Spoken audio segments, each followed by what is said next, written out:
Hello ਦੋਸਤੋ, ਸਵਾਗਤ ਕਰਦੇ ਹਾਂ ਜੀ ਤੁਹਾਡਾ ਆਪਣੇ ਇਸ YouTube ਚੈਨਲ ਜਿਸ ਦਾ ਨਾਮ ਹੈ ਜੀ ਸਟੱਡੀ ਇਨਸਾਈਡਰ।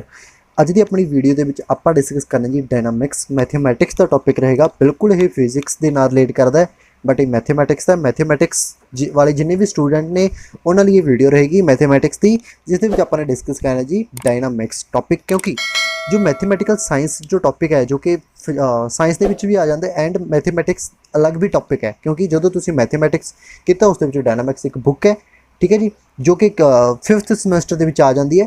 ਉਸ ਦਾ ਹੀ ਟੌਪਿਕ ਕਰਾਂਗੇ ਆਪਾਂ ਡਿਸਕਸ। ਸ਼ੁਰੂ ਕਰਦੇ ਹਾਂ ਇਸ ਨੂੰ ਅੱਜ ਦੀ ਵੀਡੀਓ ਦੇ ਵਿੱਚ। ਐਂਡ ਹਾਂ, ਜੋ ਬੱਚੇ ਜਿਨ੍ਹਾਂ ਨੇ ਸਾਇੰਸ ਦੇ ਨਾਲ मैथमैटिक्स लैके किया हुआ उन्होंने ये बुक करनी बहुत ज़्यादा ईजी है, क्योंकि बेसिक कंसैप्ट ने सारे साइंस के जिन्होंने अपने मैथमैटिक्स के अप्लाई करना है, करके उन्होंने बहुत ज़्यादा ईजी है ये सारी कवर करनी। बट जो कि मैथमैटिक्स वाले ने सिंपल जिन्होंने सिंपल आर्ट्स के सिंपल जो इंटर आर्ट्स के नाल कर लेंगे ने, जिन्होंने सिर्फ मैथमैटिक्स नाल ही ये पेपर कवर करना है, उन्होंने थोड़ा जिहा डिफिकल्ट हो जाता। करके वीडियोज़ में जरूर ध्यान नाल देखियो सारे टॉपिक को, कोशिश करो सारी वीडियोज़ में शुरू तो लैके लास्ट तक जरूर देखो। एंड वीडियोज़ में लाइक तो कमेंट करके जाना ना भूलियो, क्योंकि कमेंट करना बहुत ज़्यादा जरूरी है। रिव्यू जरूर दिया करो ताकि पता लग सके थोड़ा रिस्पॉन्स की है इस टॉपिक के वाइज या वीडियोज़ के रिगार्डिंग कोई भी इशू है तो तुसीं कमेंट के जरूर दसना। तुसीं कमेंट या लाइक करना बिल्कुल ही भुल जाने हो, तो लाइक करना पाबंद है, तो जरूर लाइक करके जाया करो वीडियोज़ में देख के। एंड कोशिश करें करो वीडियोज़ में शेयर भी करें करो, ठीक है जी। अज की वीडियो आप शुरू करते हैं जी। चैनल के उत्ते नवे हो तो चैनल को सबसक्राइब भी जरूर करो, ठीक है जी। अज की वीडियो के आप डिस्कस करना सब तो पहले इतने बेसिक पॉइंट देख रहे हैं कि इसके बेसिक पॉइंट की होंगे, ठीक है जी, क्योंकि बेसिक पॉइंट तो बिना आप अगे नहीं पढ़ सकते। जिस तरह की डायनामिक्स हो जाती है, डायनामिक्स का मतलब क्या, किस दी स्टडी है, एक ब्रांच ऑफ की है मैकेनिक्स है। मैकेनिक्स की गल कर रहे हैं आप, एक तरह की मैकेनिक्स के आप डायनामिक्स हो जाती है कि स्टैटिस्टिक्स हो जाती है, जिस आप मैकेनिक्स के डायनामिक्स की गल कर रहे हैं। मैकेनिक्स की ब्रांच जिस आप डील करते हैं मोशन ऑफ बॉडी, ठीक है, मोशन ऑफ किसी भी बॉडी का, ठीक है, under action of given force, ठीक है जी। इस तरह तुसीं इसनूं समझना है। डायनामिक्स की है, किस दा ब्रांच ऑफ मैकेनिक्स है जिस दे विच तुसीं की स्टडी करते हो, motion of body under action of given force. किसी भी फोर्स जो गिवन है अपन उसके अंडर की एक्शन लग रहा है उस बॉडी के मोशन के ऊपर, ठीक है जी। उस तरह आप इसनूं समझ के करना है। उस तो बाद टॉपिक आ जाती है अपने को रेस्ट एंड मोशन, ठीक है। इसनूं समझना कोई ज़्यादा डिफिकल्ट नहीं है, सिंपल कंसैप्ट ने। देखो कोई भी body is set to be at rest जो कोई भी चेंज नहीं कर रही अपनी पोजीशन रिलेटिव सराउंडिंग, अपनी सराउंडिंग या विद रिस्पैक्ट टू टाइम दे जो बॉडी कोई भी चेंजेस नहीं कर रही अपनी पोजीशन दे विच, दैन उसनूं आपां की बोलांगे जी रेस्ट। एंड जो कोई भी बॉडी अपनी पोजीशन विद टाइम या सराउंडिंग चेंज कर रही है, दैन आप उसनूं सैट टू भी की कहांगे मोशन दे विच है। इस तरह आप इसनूं समझना है, ठीक है जी। उस तो बाद जे आपां गल करिए पाथ की हुंदा है, ठीक है जी। पाथ समझना जरूरी हो जाता है। क्यों? पाथ एक स्ट्रेट लाइन और curve along which a moving particle travels, ठीक है। जिस तरह कोई भी पार्टिकल है चाहे तो स्ट्रेट मूव करे चाहे एक कर्व के अकॉर्डिंग मूव करे, इसका मतलब ये नहीं है कि ये पाथ हो जाता है। ये पाथ जिस तरह कि एक पार्टिकल है इत्थे आया इत्थों मूव करे उन्हें, ये वाला उसका की होएगा पाथ। जो पाथ होंगे जी रास्ता, कि वो पार्टिकल है किस रास्ते गया, इस रास्ते गया हो, पहले इधर गया फिर इत्थे गया फिर इत्थों थोड़ा जा मुड़िया होर मुड़िया, ये की है जी उसका पाथ है। ये पाथ नहीं है कि इस पॉइंट तो उत्थे तक गया ये डायरैक्ट की हो जाएगा पाथ, नहीं। ये की है जिसका ये तो डिस्प्लेसमेंट आप अगे देखा उसनूं, बट पाथ की हो जाता है उसका रास्ता, किस रास्ते वो पार्टिकल पहुँचे। उस तो बाद दूसरा पॉइंट आ जाती है उसकी पोजीशन पार्टिकल की की होंदी है जी, किसी भी टाइम के उत्ते डिटरमाइन की जाती है कि जो पॉइंट उसने अक्यूपाई किया होया ये एट ए टाइम, मान लो टी टाइम पर उसने ए पॉइंट अक्यूपाई किया होया, दैन उसकी पोजीशन की है ए पॉइंट है, मान लो ए पॉइंट है, दैन उसकी पोजीशन ए पॉइंट है।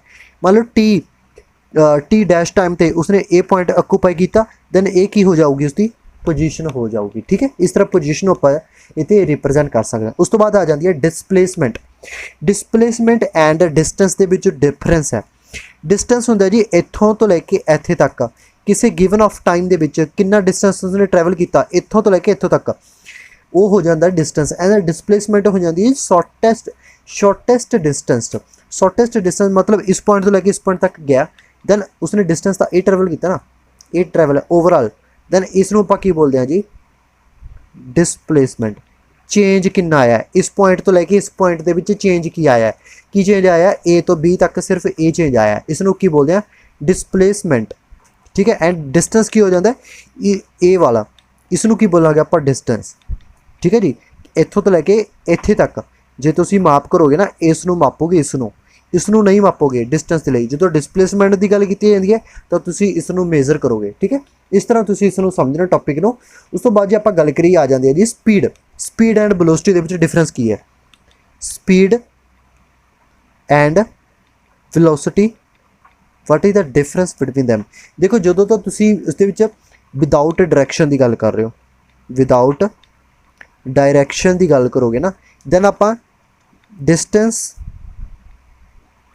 पर यूनिट टाइम इसनों की बोलांगे जी स्पीड, इसनों की बोलिया जाऊगा स्पीड। एंड जो तुसीं डायरैक्शन की गल करोगे दैन डिस्टेंस अपॉन टाइम नूं की बोलांगे आपां, की बोलांगे इसनों वेलोसिटी। मीनस विदाउट डायरैक्शन सिर्फ एक तरह का आप बोल सकते हैं उसका मैगनीट्यूड रहिंदा जो उसनों बोलते हैं जी स्पीड।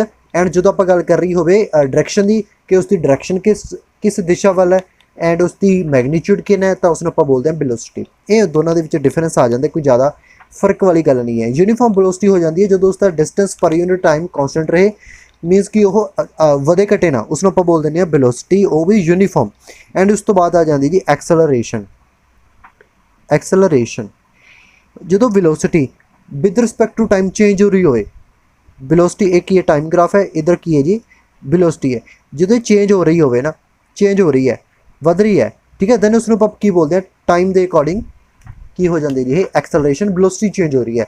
एंड जो velocity with respect to time decrease हो रही हो अकॉर्डिंग टू टाइम, उसनों बोलते हैं जी रिटार्डेशन, ठीक है जी। इस तरह ये सिंपल टॉपिक ने जिन्होंने अपने डिस्कस किया सी। उस तो बाद अगे आप फरदर देखते हैं टॉपिक्स नूं। एक ना प्रीवियस ईयर जो एग्जाम सीगा मास्टर कैडर का, उसके एक क्वेश्चन आया सी। क्वेश्चन की सी, थोड़ी एक इक्वेशन गिवन सी x is equal to t cube minus 18t। ये प्रीवियस ईयर पेपर ही है अपना +11, ठीक है। उसके विच की होया, उन्होंने पूछा कि थोनों उन्होंने कहा कि ये पार्टिकल इज मूविंग अलॉन्ग एक कोऑर्डिनेट लाइन, एक कोऑर्डिनेट लाइन दे विच की पार्टिकल मूव कर रहे हैं सच डैट इट्स पोजीशन, वो पोजीशन ए है एक टी टाइम के उपर, वो पोजीशन वैक्टर कह सकते हो तुम, ए गिवन आपां नूं। उस तो बाद कहते फाइंड इट्स स्पीड, वो तो स्पीड फाइंड करो।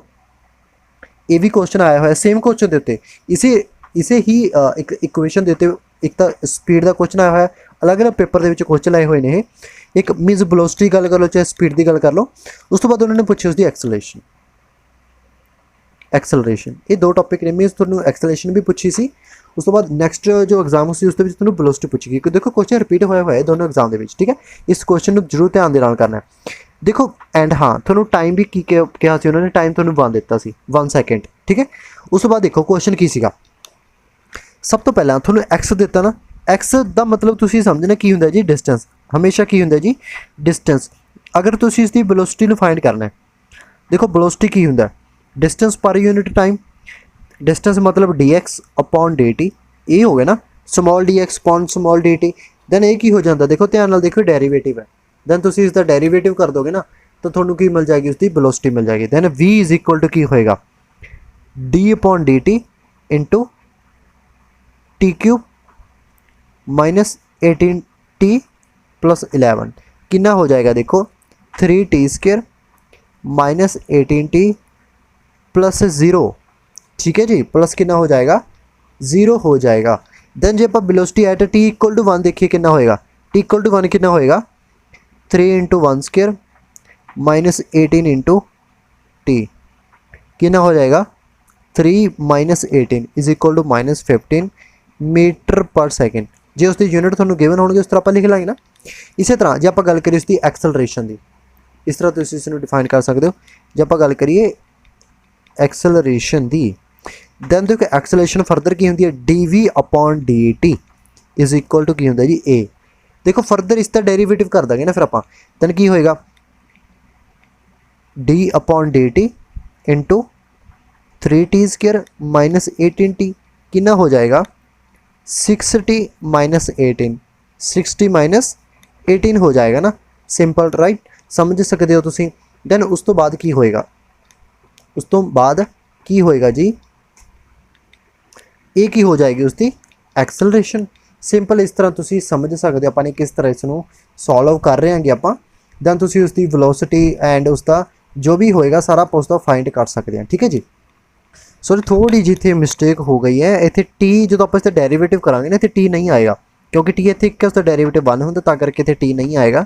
दैन इत्थे भी टी नहीं आएगा एंड इत्थे भी टी नहीं आएगा, तां करके इत्थे भी 18 नहीं आएगा। सॉरी थोड़ा जिहा मिसटेक हो गई। तो ए कितना आ जाएगा 60 आ जाएगा एंड जो टी नूं तुसीं 1 फिल करोगे then a is equal to 6 metre per second square, जो कि उसके यूनिट होंगे ने। इस तरह इसका आंसर आ जाएगा ए is equal to 6 metre per second square. ठीक है जी। आई होप तुसीं समझ गए होवोगे किस तरह आप क्वेश्चन सॉल्व करना है। उस तो बाद जब अगे गल करिए नैक्सट क्वेश्चन की, क्वेश्चन किन्ने भी कर लेने आप है ना। उस तो बाद मेन चीज़ हो जाती है उत्थे आपां नूं कंसैप्ट समझण दी। देखो वीडियोज़ नूं जिन्ना मर्जी लेंदी करके चाहे आप 10 क्वेश्चन ट्राई कर लिए चाहे आप 20 कर लिए, बट तुहाडे कोले कंसैप्ट क्लीयर होना चाहिए, क्योंकि ज़्यादा टाइम जे तुसीं लगाओगे ना सिंपल टॉपिक्स के उपर दैन तुहाडे बहुत ज़्यादा इंपॉर्टेंट टॉपिक रह जाएंगे मास्टर कैडर के लिए। तो कोशिश करो जो तुसीं कंसैप्ट समझ लैंदे हो तो प्रैक्टिस बिल्कुल करनी है, बट ओवर नहीं करनी कि आप एको ही टॉपिक ते जो कि अपन बिल्कुल प्रॉपर सही ढंग नाल आ चुके हैं उसे ते ही प्रैक्टिस करी जाइए। ठीक है। तो कोशिश करो ज़्यादा प्रैक्टिस भी नहीं करनी, बट एक लिमिट के विच करनी है सिंपल टॉपिक की जो थोड़ा आ जाते हैं। ठीक है। कंसैप्ट समझने ने अपन। उस तो बाद मेन चीज़ आ जाती है अपने को एक की हो जाते हैं जी मोशन विद कॉन्सटेंट एक्सेलरेशन की। जो आप गल करिए उस ना अपन कुछ इक्वेशन गिवन होंदियां ने जिन्होंने आप की बोलते हैं equation of motion. Equation of motion तीन इक्वेशन होनियां, तिन्हों आपने याद करना है। याद की करना बिल्कुल ही रटना है। जे तुसी साइंस के स्टूडेंट हो दैन तो थोड़े रटियां ही होनियां, वो तुसी कदे भी भुलोगे नहीं क्योंकि तुसी +1 तो कर रहे हो, +2 के कीतियां अगे फरदर BSc के भी कीतियां है ना। उस तो बाद जे आप गल करिए जो कि सिर्फ मैथेमैटिक्स वाले उन्होंने थोड़ा मैं दस रहा, तुसी बिल्कुल इस क्वेश्चन को रट लियो। ठीक है। जिन्नी भी इक्वेशन होनी की होनी देखो सब तो पहली क्वेश्चन है simple V is equal to U + AT। ठीक है जी। V इतने वेलोसिटी है, final velocity U initial velocity, A acceleration है, T टाइम है। सेकंड इक्वेशन है, सेकंड इक्वेशन की होगी S डिस्टेंस है, S is equal to UT + half AT square. ठीक है जी। S इतने डिस्टेंस है, इनिशियल वेलोसिटी, एक्सेलरेशन, टाइम। ठीक है। थर्ड है जी V square minus of U square is equal to 2AS। Same final velocity, initial velocity, ठीक है, एक्सेलरेशन एंड डिस्टेंस। देखो रिलेशन की है जो थोनों कोई भी इस तरह की इक्वेशन गिवन हो जाती है जिस थोनों फाइनल वेलोसिटी गिवन है, थोनों इनिशियल वेलोसिटी भी गिवन है, थोनों टाइम भी गिवन है, दैन थोनों एक्सेलरेशन पूछ ली है, दैन तुसीं सिंपल इक्वेशन लगाओ, फाइंड करो, कुछ भी देखने की लोड़ नहीं है अपन सिंपल है ना, डायरैक्ट लगावांगे आप। इसी तरह थोनों डिस्टेंस गिवन है, थोनों इनिशियल वेलोसिटी गिवन है, एक्सेलरेशन भी देती, थोनों टाइम पूछ लिया, दैन तुसीं इस क्वेश्चन के अकॉर्डिंग फाइंड कर सकते हो। देखो रिलेशन गिवन है, ये तिन्ने की ने जी ये अपने को रिलेशन है। ठीक है जी। आपस के रिलेशन ने। देखो इतने टाइम नहीं है, जो थोड़ा टाइम नहीं गिवन दैन तुसीं इक्वेशन लगा लो। ठीक है। जे थोनों उस तो बाद जे थोनों मान लो अपने को डिस्टेंस नहीं गिवन है दैन इक्वेशन लगा लो, वेलोसिटी गिवन है, एक्सेलरेशन, टाइम। देखो एक तरह का रिलेशन है, तिन्ने देखने ने तुसीं किहड़ी इक्वेशन कित्थे अप्लाई करोगे, ये थोड़ी माइंड सैटअप होंदा, अपन नूं चैक करना पैंदा किस दे अकॉर्डिंग आए, ये प्रैक्टिस के नाल आ जाता। ठीक है जी। प्रैक्टिस करांगे आपां सारी क्वेश्चन की, उस दे अकॉर्डिंग तुहानूं सारा ही पता लग जाएगा किहड़ी इक्वेशन कित्थे अप्लाई करनी, किहड़ी इक्वेशन कित्थे अप्लाई करनी है। ठीक है। आई होप तुसीं समझ रहे होवोगे आपां ने किस तरह सारे क्वेश्चन कवर करने ने। उस तो बाद एक बहुत इंपॉर्टेंट क्वेश्चन है जी, एग्जाम के पूछा गया सी 2017 वाले 3582 के, वो क्वेश्चन आप कवर करन जा रहे हैं। कोशिश करो क्वेश्चन को समझ के करना। देखो क्वेश्चन आप सारा नहीं लिखांगे, आप डायरैक्ट मैं थोड़ा दसना कितना अपने क्वेश्चन गिवन डायग्राम उसकी आप बनाने। ठीक है। देखो की कह रहे हैं, 2 particles 100 metre apart and approaching each other. देखो एक पार्टिकल P है, मान लो एक P पार्टिकल है, एक पार्टिकल Q है। ठीक है। दोनों एक दूसरे की तरफ आ रहे हैं। ये पार्टिकल ये थोड़ा ओवर कितना दिता गया 100 मीटर दिता गया। ठीक है। P पार्टिकल है, उस तो बाद की है एक दूसरे के वाल आ रहे हैं, ये इस साइड आ रहा है, ये इस साइड आ रहा है। ठीक है।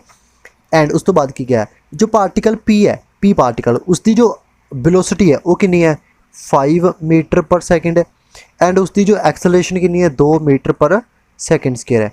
मीनस ये वेलोसिटी सुनो इनिशियल वेलोसिटी गिवन है क्योंकि तो शुरू होया ना, तां करके इनिशियल वेलोसिटी एड एक ही है उसकी एक्सेलरेशन। उस तो बाद जो दूसरा पार्टिकल है उसकी जो वेलोसिटी है इनिशियल वेलोसिटी वो कितनी है 20 मीटर पर सेकंड है। ठीक है। इज इक्वल टू एंड उसकी जो एक्सेलरेशन है वो कितनी है, वो -2 मीटर पर सेकंड है। वो मीन्स वो घट रही है, बहुत ज़्यादा घट रही है। ठीक है। उस तो बाद की क्या है ਪਾਰਟੀਕਲ ਦੀ ਵੈਲੋਸਿਟੀ ਠੀਕ ਹੈ ਐਂਡ ਕਿਸ ਇੰਸਟੈਂਟ ਤੇ ਉਹ ਇੱਕ ਦੂਸਰੇ ਨੂੰ ਮੀਟ ਕਰਨਗੇ, ਮੀਨਸ ਕਿਸ ਪੋਜੀਸ਼ਨ ਦੇ ਉੱਤੇ ਜਾ ਕੇ ਉਹ ਇੱਕ ਦੂਸਰੇ ਨੂੰ ਮੀਟ ਕਰਨਗੇ। ਠੀਕ ਹੈ ਜੀ, ਇਹ ਮੰਨ ਲਓ ਪੁਆਇੰਟ ਆਰ ਲਿਆ ਆਪਾਂ ਨੇ। ਠੀਕ ਹੈ, ਮੰਨ ਲਓ ਇਹ ਜੋ ਡਿਸਟੈਂਸ ਹੈ ਇੱਥੋਂ ਤੋਂ ਲੈ ਕੇ ਇੱਥੇ ਤੱਕ, ਇਸ ਨੂੰ ਮੈਂ ਐਸ ਮੰਨ ਲੈਣਾ ਐਂਡ ਤਾਂ ਫਿਰ ਇਹ ਕਿੰਨਾ ਹੋ ਜਾਏਗਾ, ਕਿਉਂਕਿ ਟੋਟਲ ਤਾਂ 100 ਹੈ ਤਾਂ ਇਹ ਕਿੰਨਾ ਹੋ ਜਾਏਗਾ 100 ਮਾਈਨਸ ਐਸ।